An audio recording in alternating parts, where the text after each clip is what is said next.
राजस्थान का इतिहास वीरता की सच्ची गाथाओं के साथ साथ अनूठी प्रेम कहानियों के लिए भी जाना जाता है।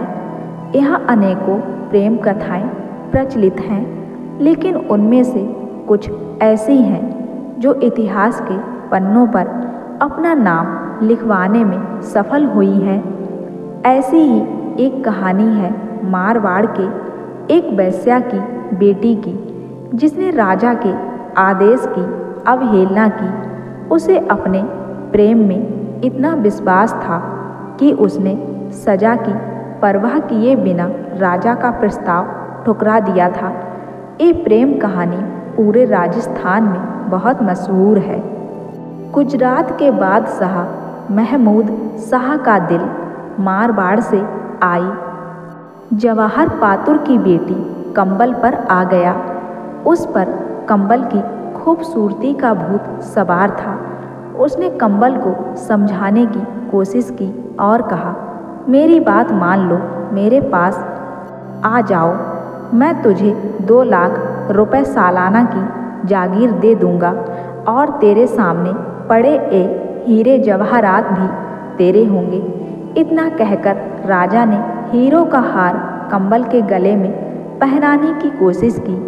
राजा के इस बर्ताव से खुश होने के बजाय कंबल ने नाराजगी दर्ज की और हीरों का हार तोड़कर फेंक दिया। उसकी माँ एक वेश्या थी जिसका नाम जवाहर पातुर था।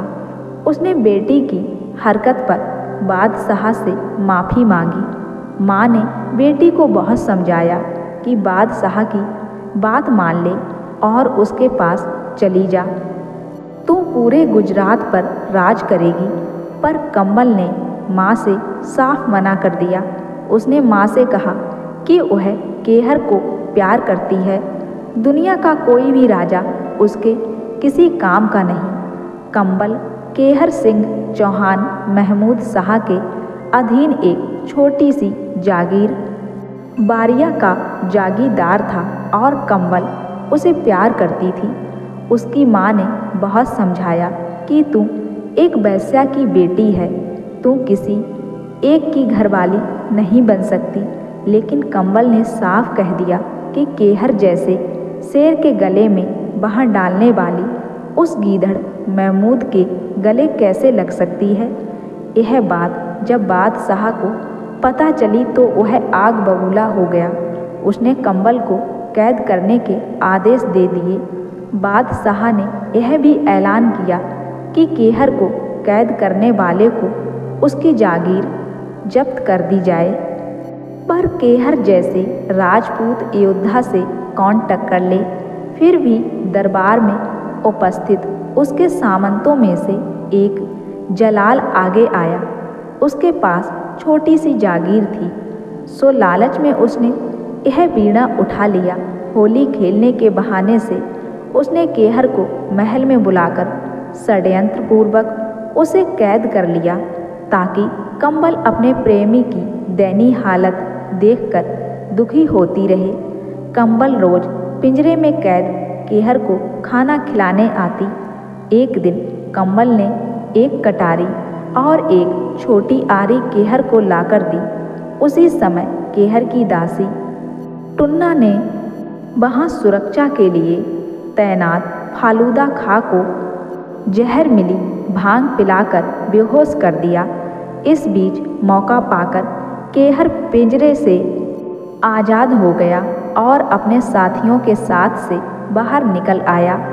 जागीर जब्त होने के कारण केहर ने मेवाड़ के एक सीमावर्ती गांव के मुखिया गंगो भील से मिलकर आप बीती सुनाई।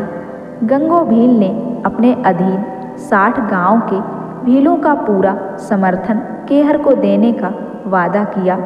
केहर ने जाने के बाद बादशाह के केहर को मारने के लिए कई योद्धा भेजे, पर सब मारे गए। इसी बीच बादशाह को समाचार मिला कि केहर की तलवार के एक बार से जलाल के टुकड़े टुकड़े हो गए।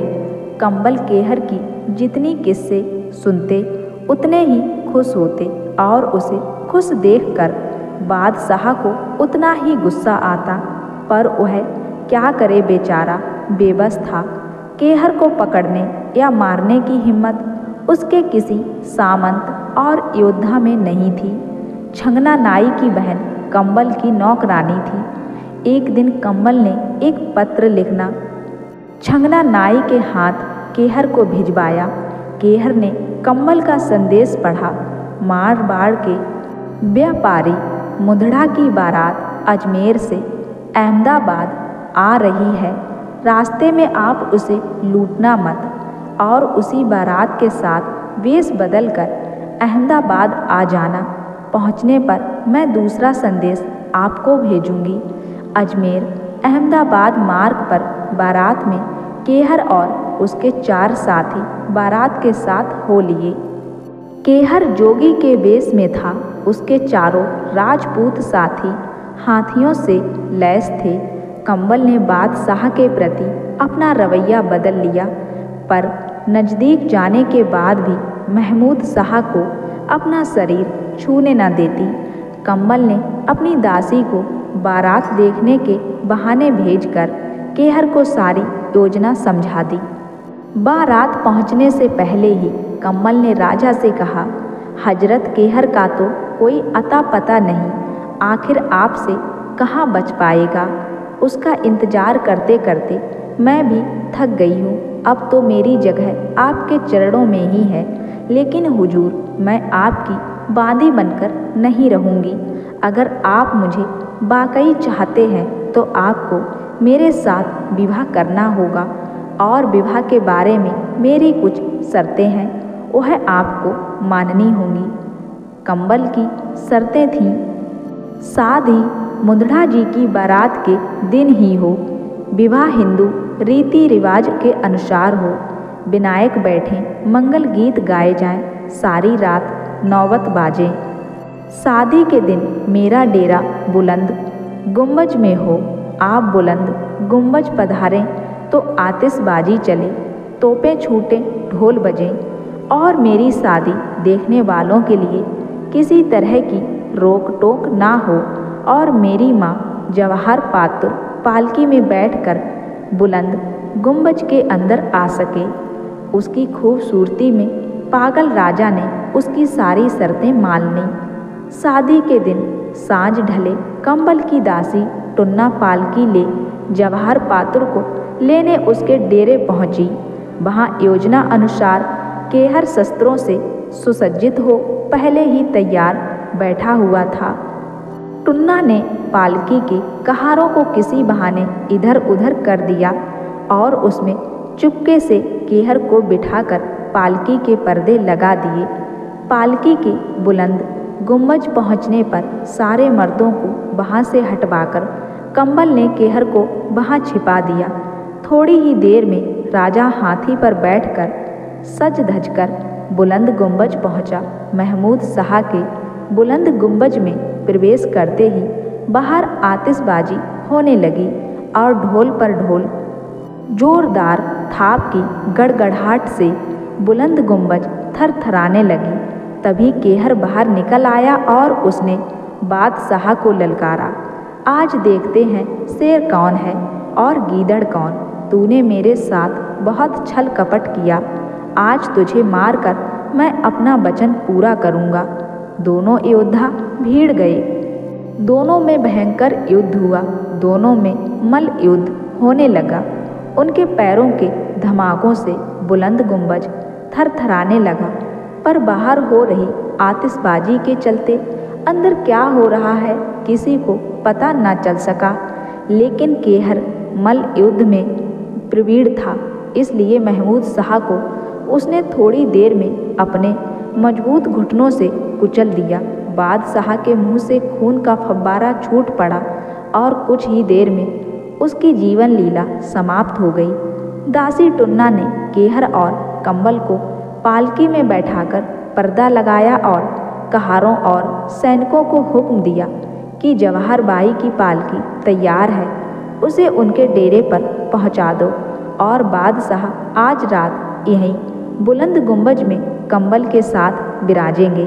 कहार और सैनिक पालकी लेकर जवाहर बाई के डेरे पहुँचे। वहाँ केहर का साथी सांग जी घोड़ों पर जीन कसकर तैयार था।